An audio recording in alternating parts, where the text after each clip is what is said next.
Hey everyone, welcome back. I'm coming to you guys from my New York City rooftop because I thought it would make an interesting place to do today's Q&A. Okay, let's see what we have on the Snapchats. Hi Tara, so do you think you'll stay the second year in New York because it seems like you've settled in so well and it looks amazing? Love you. Thank you so much for your question. You're so adorable. I loved that filter. But yes, you are right. I have settled in really well, and even though moving to New York has definitely made me reconsider staying in America for like the rest of my life, which is something that I really considered when I was younger and I thought it was always what I was going to do. I definitely am going to stay a second year at least, maybe even a third year.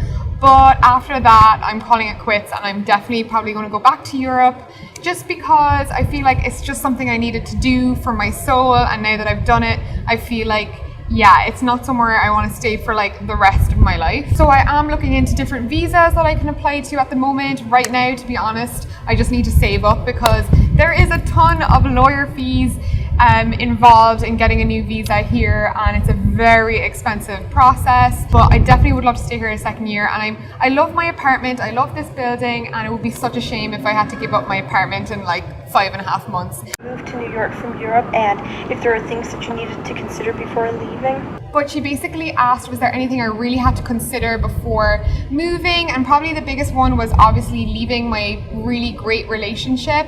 And I mean, I'm still in the relationship, and doing the whole long distance thing again really sucks. But I think it's the right time for us both to be doing kind of our own thing, and I felt like it was the right time. My gut instinct told me it was right.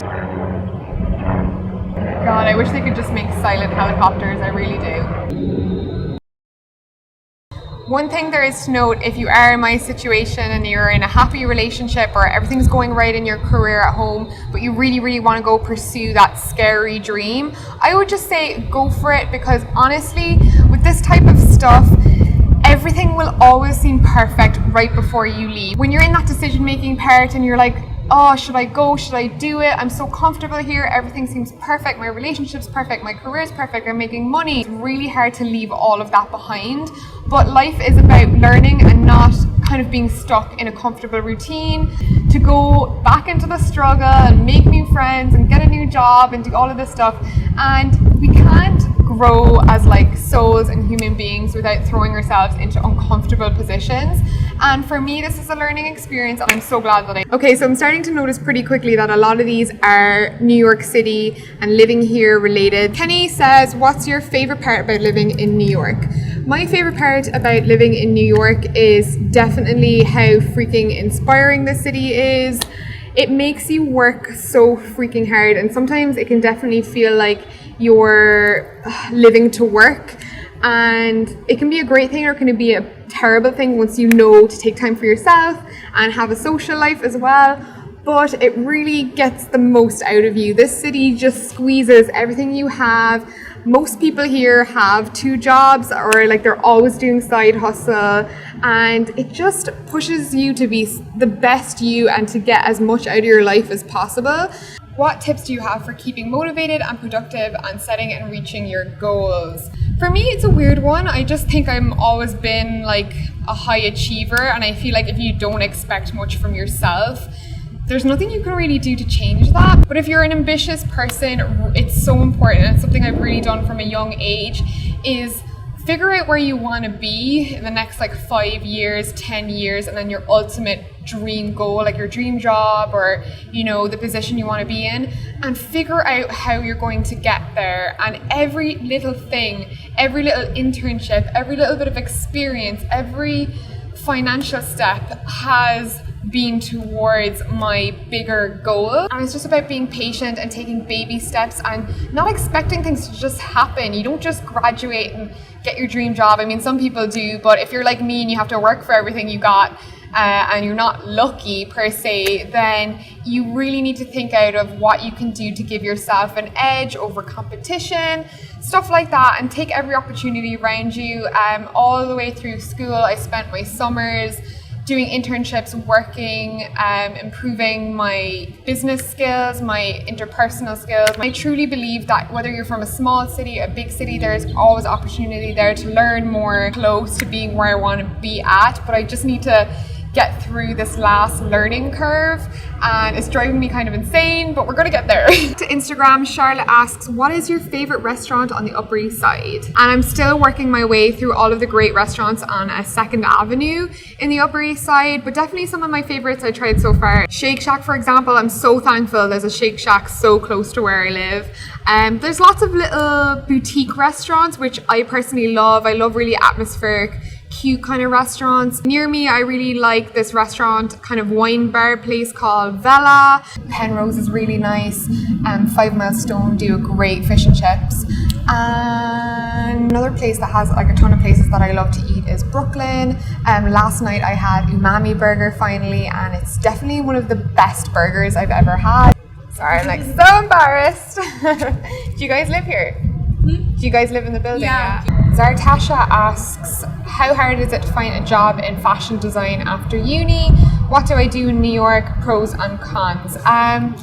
Yeah, it can be hard to find a job in fashion after uni. Like anything, where there's a will, there's a way. And like I mentioned earlier, if you put your, if you plan ahead and do some internships and put yourself in a good position for an employment after uni, then you probably won't have a problem. Especially when you do work experience, you kind of already have one foot in the door with a lot of the companies that you may have worked for, so that always helps. But every year there's thousands and thousands of fashion design students graduating from the UK and Ireland. I think it's something like 7,000. So when you think of how many jobs there are available and how many people are graduating, you really have to give yourself like a competitive edge.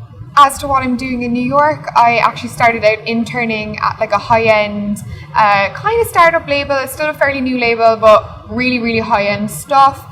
And I was super excited because I didn't work in high-end before. But now I actually work freelance for them and also do my own stuff on the side, as you guys know. So it's really interesting, and I'm just on a big learning experience right now, which I'm loving. Instagram on your own asks, what's your number one NYC tourist attraction that you've seen so far?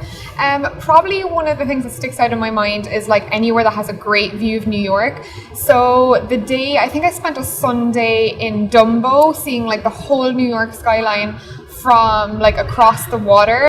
That chill day in Dumbo was one of my favorite days in New York so far. We went for coffee, got something to eat, saw great views of Manhattan into the evening, sat in the grass. It was really, really chill. Then secondly, I think my typical tourist attraction thing was the view from the top of the rock, so the top of the Rockefeller Center.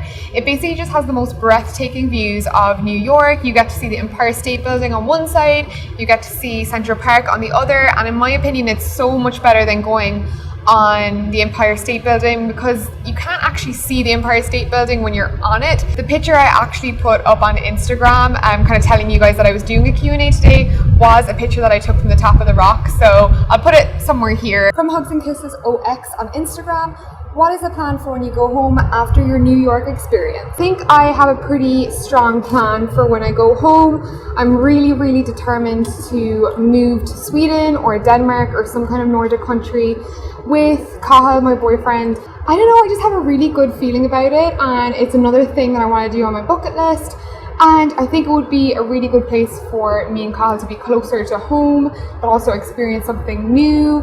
And as well, it's a very design orientated kind of nation, and me and Cahill are both in the design industry, and it's very hard to get jobs in Europe and the UK, and London is definitely not somewhere I want to live. So I don't know, I'm really interested in trying out the whole Nordic thing. You guys know I'm into that sort of design myself anyway. Nice sunset, and in a true New Yorker style, I'm gonna go get some dollar pizza.